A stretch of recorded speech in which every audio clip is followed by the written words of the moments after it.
যে 5 ওয়াক্ত নামাজ আমরা পাইছি কার মাধ্যমে? রসুলের মাধ্যমে। কার মাধ্যমে? না সরাসরি আপনাকে বলছেন আল্লাহ 5 ওয়াক্ত নামাজ পড়ার জন্য নির্দেশ দিয়েছেন। আমার রসুল যদি না জানাইতেন, রসুলের উপর যদি কুরআনুল কারীম যদি নাজিল না হইতো, তাহলে আমরা কি করতে পারতাম না? এই কুরআন পাইতাম না, নামাজ পাইতাম না, রোজা পাইতাম না, মা বাবা কোনো কিছু পাইতাম না। আসমান জমিন চন্দ্র সূর্য লৌহ কলম 18,000 মাখলুকাতের মধ্যে একটা মাখলুকাতও আল্লাহ তাআলা কি করতেন না? পৃথিবীর জমিনে আনয়ন করতেন না, প্রেরণ করতেন না। একমাত্র আমার নবী মুহাম্মদুর রাসূলুল্লাহ সাল্লাল্লাহু আলাইহি ওয়াসাল্লামের কারণে আমরা আজকে এই নিয়ামতপূর্ণ পাইছি। আর শুধু তাই নয়, আজকে এই বারে রবিউল আউয়াল শরীফের আপনারা আজকে রবিউল শরীফের 1 তারিখ এবং এই মাহে রবিউল আউয়াল শরীফে আমার রাসূল দুনিয়ার জমিনে আগমন করেছেন। যে আগমনের মাধ্যমে আমাদের এমন আমল নাই, এমন কোনো বন্দেগী নাই যেটা আল্লাহর দরবারে পেশ করলে আমরা জান্নাতে যাইতে পারবো? জোরে বলেন, এমন আমল আছে? আপনার বাবা করছেন, আপনার দাদা আছে, সম্পদ আপনি পিতৃসূত্রে আপনি পাবেন, কিন্তু এমন আমল আছে যে পিতৃসূত্রে পাওয়া যাবে, মা বাবার সূত্রে পাওয়া যাবে, দাদার সূত্রে পাওয়া যাবে, বংশের কোনো পুত্রের মাধ্যমে পাওয়া যাবে, শুধু পাওয়া যাবে না, কোথাও নাই। আপনি যদি বলেন আরএস বলেন, বিএস বলেন, খতিয়ান বলেন, যেই মাধ্যমে আপনি সম্পদের মালিকানা হতে পারবেন, সেই দাগ নাম্বার থাকলে আপনি সম্পদের মালিক হইতে পারবেন। আর এই দাগ নাম্বার না থাকলে আপনি সম্পদের মালিক হইতে পারবেন না। এই জন্য আমরা আজকে শুধু তাই নয়, আরএস নয়, বিএস নয়, খতিয়ান নয়, দাগ নাম্বার নয়, যে কামলিওয়ালা নবীজির কারণে আমরা এখানে একত্রিত হয়েছি। আমরা মনে করি আমরা হুব্বে রসুলের মহাব্বত এবং অনুসারী আশিকে রসুল। সুবহানাল্লাহ। কোনো মানুষ যদি আপনাকে বলে আজকে দজনগর বাতানবাড়ির মসজিদে যাবে না, মানুষের কথায় কান বাড়ি করছেন, আপনি কাল কিয়ামতের ময়দানে আপনি কি করতে হবে? হিসাব দিতে হবে। আপনি যেই সব মানুষকে আপনি কি করবেন? বিভ্রান্তের মধ্যে ফেলাবেন। আপনি জুলুম করছেন, আপনি কি করছেন? মানুষের সাথে জুলুম করছেন। এই জুলুমের অত্যাচারী জুলুমের অভিশাপ আল্লাহর দরবারে কি হয়ে যায়? কবুল হয়ে যায়। সুবহানাল্লাহ কইতেন না? আপনি জানবেন, সর্বপ্রথম যে ব্যক্তি জুলুমের শিকার হয়, ওই জুলুমের ব্যক্তি যদি আল্লাহর দরবারে ফরিয়াদ করতে হয়, হাত তুলে দোয়া করতে হয়, মনের একটা যেই আশা আছে, ভালোবাসা আছে, সেখান থেকে যদি আল্লাহকে বলে, আল্লাহ আমি তো জালেমের জুলুমের শিকার, আমি করতে পারছি না, আমি কি করব? এই জায়গার মধ্যে আপনি হককে প্রতিষ্ঠা করেন। শুধু তাই নয়, আল্লাহ রাব্বুল আলামিন পবিত্র কুরআনুল কারীমের মধ্যে শুধু হক থাকবে, সেই হকের ব্যাপারে আল্লাহ রসুল, আমার রসুল নুরানি জাবানে কুরআনুল কারীমের মধ্যে আল্লাহ তাআলা জানায় দিয়েছেন, বিসমিল্লাহির রহমানির রহিম, কুল জাআল হক ওয়া যাহাকাল বাতিল ইন্নাল বাতিলা কানা যাহুকা। সুবহানাল্লাহ বলেন। আরে সত্য যেখানে থাকে সেখানে মিথ্যা গ্রাস করতে পারে না। জোরে বলেন না পারে? জোরে বলেন পারে? পারে না। আর অল্প সংখ্যক মানুষ যারা নিয়ামতের সাথে থাকবে, ওই সব বান্দাদের জনসংখ্যাই সবচাইতে কম হবে। সুবহানাল্লাহ বলেন। আলেম সমাজ আসবে, আলোচনা হবে, মিলাদুন নবীর আলোচনা হবে, জানবে, শুনবে, জ্ঞান গর্ব আলোচনা। সেই জ্ঞান গর্ব আলোচনার মাধ্যমে তারা দুনিয়া এবং আখিরাতের যে নিয়ামতের কথা বলা হয়েছে, কোরআন হাদিসের কথা, আলেমদের জবানে নুরানি তাকরীর হবে। সেই নুরানি তাকরীর পেশ করলে, শুনলে রুহানিয়ত পয়দা হয়ে যায়, জাগ্রত হয়ে যায়। সুবহানাল্লাহ বলেন। আপনারা, আমি একটা প্রশ্ন করতে চাই, আপনারা সকলে কি বায়াতে রসুল গ্রহণ করছেন? সবাই তরিকার পথে গিয়ে বায়াত গ্রহণ করছেন? মুর্শিদ ধরছেন? যদি না ধরে থাকেন, ধরার আহ্বান করছি। কেন করছি? আপনার সন্তান আছে, আছে না নাই? জোরে বলেন, আছে না নাই? আমার কথাই কষ্ট পাচ্ছেন আপনারা? সবাইকে কথা বললে আমি খুশি হব। আপনার সন্তানকে স্কুলে পড়ান কিনা? জোরে বলেন না, পড়ান কিনা? পড়াই। প্রাইমারি সেকশন শেষ হয়, হয় কি হয় না? তারপর হাই স্কুলের সেকশন শেষ হয়, হয় কি হয় না? তারপরে আপনার যখন একটা ছেলে ইন্টারমিডিয়েট শেষ করে, তখন তাকে ভার্সিটির জন্য প্রিপারেশন নিতে হয়, হয় কি হয় না? কেন হয়? একজন শিক্ষকের মাধ্যমে আদর্শবান হওয়ার জন্য।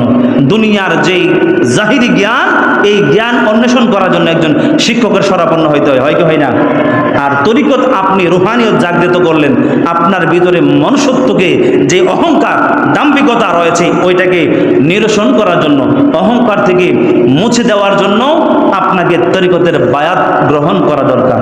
শুধু তাই নয়, তরিকতের বায়াত গ্রহণ করলে আপনার ভিতরে যে অহংকার আছে, একজন মানুষকে দেখলে আপনি সালাম দেন না, কালাম দেন না, এইটা অহংকার নিবারণ করার জন্য পীর মুর্শিদের বায়াত, হাতে বায়াত করা অত্যন্ত জরুরি বলে। বুঝতে পেরেছেন? তো একজন যদি দুনিয়ার স্কুলের জন্য একজনকে লন্ডন, আমেরিকা পিএইচডি ডিগ্রি যদি অর্জন করতে হয়, এখন মনে করেন যারা আমরা বাংলার জমিনে ইসলাম পাইছি, তারা কি সরাসরি আমার রসুলের মাধ্যমে পাইছি? আমরা সাহাবীর মাধ্যমে পাইছি। কার মাধ্যমে পাইছি? আউলিয়া কেরামের মাধ্যমে পাইছি। কার মাধ্যমে? আমার কথায় কষ্ট পাচ্ছেন? আমার সাথে একটু কথা বলেন। আমরা কার মাধ্যমে পাইছি? শাহজালাল ইয়ামানি মুজাররদ রাদিয়াল্লাহু তাআলা আনহুর মাধ্যমে আমরা পাইছি। এই ইসলাম শুধু আজকের নয়, ইসলাম কোনো কারো কাছে নতুন নয়, কিন্তু আপনি মানছেন নতুন করে, এজন্য বিভাজন হচ্ছে।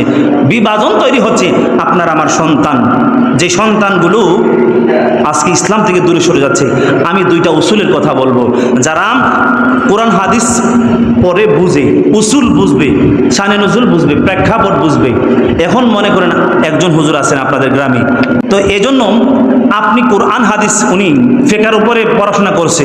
একজন সাধারণ মানুষ যদি আইসা বলে, হুজুর আপনি যেই মাসালা বলছেন আমি সেটা মানি না, হুজুরে মনে করেন যে বলছে যে দাঁড়ায় প্রস্রাব করা যায় না। এখন আপনি বাংলা দেশের মধ্যে চটি আকারে বই পাওয়া যায়, বাংলা অনুবাদকৃত। এই অনুবাদ ভুলও হইতে পারে। কি হইতে পারে? ভুল হইতে পারে। হইতে পারে কিনা? এই জন্য আগে কথাটা বলছি যে RSBS হতিয়ার নাম্বার, যে দাগ নাম্বার, এটা ভুল হইতে পারে। হইলে কি আপনি দলিলের মাধ্যমে কি সঠিক আপনি নির্ণয় করতে পারছেন? পারেন নাই। এই জন্য আপনি কি করবেন? যে হতিয়ানটা ঠিক করার জন্য আপনি কি করবেন? এই যে দলিলকে সাব্যস্ত করার জন্য আপনি কি করবেন? এই জায়গার মধ্যে নেবেন। তো এই জন্য উনি বলছেন যে হাদিসের মধ্যে চটি আকারে পাইছেন, বাংলা আকারে, যে আপনি এই দাঁড়ায় প্রস্রাব করা যায়, মানলেন। যদি আপনি উসুল না মানেন, ইজমা কিয়াস না মানেন, যে সেখানে ফিকার কিতাবের মধ্যে বর্ণনা এসেছেন এবং সেখানে মাসালা এসেছেন যে বসে প্রস্রাব করা, ইস্তেঞ্জা করা, সেখানে বৈধতা রয়েছে। এখন আপনি পড়ছেন কি চটি আকারে ফেসবুকের মধ্যে ডাউনলোডকৃত বুখারী শরীফ আছে না নাই? এই হুজুরা আলেম হইছেন বড় বড় মাদ্রাসা থেকে, কাদিয়া থেকে, সেখানে কিতাবের বহর নিয়ে যেতে হয়, 2 তলা 3 তলা 4 তলা 5 তলা বহর করে উঠতে হয়। মেন কিতাবের মাধ্যমে সংস্পর্শ, আর ওই আলেমদের মাধ্যমে আজকে ইসলামের মাধ্যমে সঠিক জ্ঞান না পৌঁছার কারণে ওই ফেসবুকের মধ্যে আপনার বুখারী শরীফ পাওয়া যায় বাংলা। তো দলিল দিবা চাই বুখারী এত নাম্বার রেওয়ায়াত, যদি বলি মেন কিতাব থেকে আপনি পড়ছেন, বলবেন পারি না। এখন মনে করেন আমি স্কুলে পড়াশোনা করি নাই, আমাকে যদি বলে বা আমার একটা পত্র লিখে দেন, একটা দরখাস্ত লিখে দেন, আমাকে যদি সারা বাংলাদেশের কলম আইনা দেয়, পারবো আমি লিখতাম? পারবো? কেন পারবো না? আমার সেই জ্ঞানটা নাই। আমার কি নাই? সেই জ্ঞানটা নাই। এখন আমাকে যদি বলে আপনি আপনার গ্রামের একটা অ্যাড্রেস দিবেন ইংলিশে লিখে, সম্ভব আমার দ্বারা? কেন নয়? আমি সেই জ্ঞান অর্জন করতে পারি না। কি করতে পারি নাই? অর্জন না করার কারণে আমি কিভাবে বুঝবো যে হক কোনটা বাতিল কোনটা? সেখানে যাচাই করার মতন মানদণ্ড থাকতে হবে। উনি মুহাদ্দিস হইছেন, উনি হাদিস সম্পর্কে ভালো জানেন, উনি ফিকহ নিয়ে পড়েছেন, ফিকহের বিষয়ে উনি জানবেন, তাফসীর কারক যিনি তাফসীর নিয়ে পড়াশোনা করছে উনি ভালো বুঝবেন। এখন একজন মানুষ যদি সেখানে আইসা প্রশ্ন তুলে আপনি কিছু জানেন না, তাইলে এই কথা কি মানা যাবে? জোরে বলেন, মানা যাবে? এই জন্য আপনি কি করবেন? হক্কানি আলেমদের সাথে সহবতে থাকবেন, থাকলে ওনারা জবানে যে কথাটা বলে মানার চেষ্টা করবেন। এখন তরিকতের সবক হচ্ছে আদববান হওয়া। কি হওয়া? আদববান হওয়া। আলেমদের সাথে কিভাবে সংস্পর্শ করে কথা বলতে হয় এই বিষয়ে একটু জানবেন। আলেমদের সাথে কথা বললে কিভাবে বলতে হয় বুঝতে পারছেন? আমি 1 মিনিট শেষ করে দেব। হুজুর এখানে বসা আছে, বিয়াদবি মাফ করবেন। যে আপনি আগেরকার দেখবেন রাজারকার আমলে যখন রাজার বাড়িতে যাইতো জুতাগুলা হইলা ফেলতো, আছে না নাই? এবং যদি বিয়াদবি করছে তাকে নাকে খত দিতে হয়েছে কি হয় নাই? ইতিহাস সাক্ষী আসেনি? যদি বলেন সাক্ষী আছে। আমি কথাটা আপনাদেরকে বোঝানোর জন্য বলছি যে একটা আদব, একজন রাজার মন্ত্রী বাড়ির উপর দিকে গেলে যদি জুতা খুলে যাইতে হয়, একজন আলেমের সাথে কথা বলতে হলে তাকে কতটুকু আদববান হতে হবে সেই কথাটা দৃষ্টি আকর্ষণ করছে আপনাদের। যে একজন আলেমের সাথে সালাম কালাম দিই, ওনার একটা হুজরা আছে, বসবেন এবং সেখানে আলোচনা করবেন। হুজুর আমার জানতে চাওয়া, আমি এটা জানি না, আমাকে জানিয়ে দেন। হুজুর রাস্তাতে, হুজুর এটা প্রশ্ন ছিল, এটা আদব না। এই জন্য ওনাকে সম্মান, উনি ইমাম খতিব যিনি আপনাদের এই মসজিদে সুনামের সাথে দায়িত্ব পালন করছেন, সম্মান দেওয়া দরকার আসেনি? জোরে বলেন, সম্মান দেওয়া দরকার আসেনি? নাকি অসম্মানের জায়গায় যে উনি খেদমত করে? সবাই সম্মান দেওয়ার চেষ্টা করবেন। আর সম্মান কার পক্ষ থেকে আসে? আল্লাহ তাআলার পক্ষ থেকে। কার পক্ষ থেকে? আল্লাহ তাআলার পক্ষ থেকে। আল্লাহ পাক যাকে সম্মান দেয়, দুনিয়ার মানুষ যদি তার পায়ে ধরে টানে, সম্মান কমাইতে পারবে?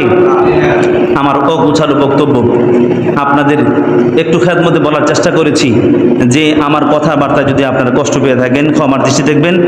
এখানে সংক্ষিপ্ত করছি। ওয়া আখির দাওয়ানা আলহামদুলিল্লাহি রাব্বিল আলামিন। আসসালামু আলাইকুম ওয়া রাহমাতুল্লাহি তাআলা ওয়া বারাকাতুহু ওয়া মাগফিরাতুহু।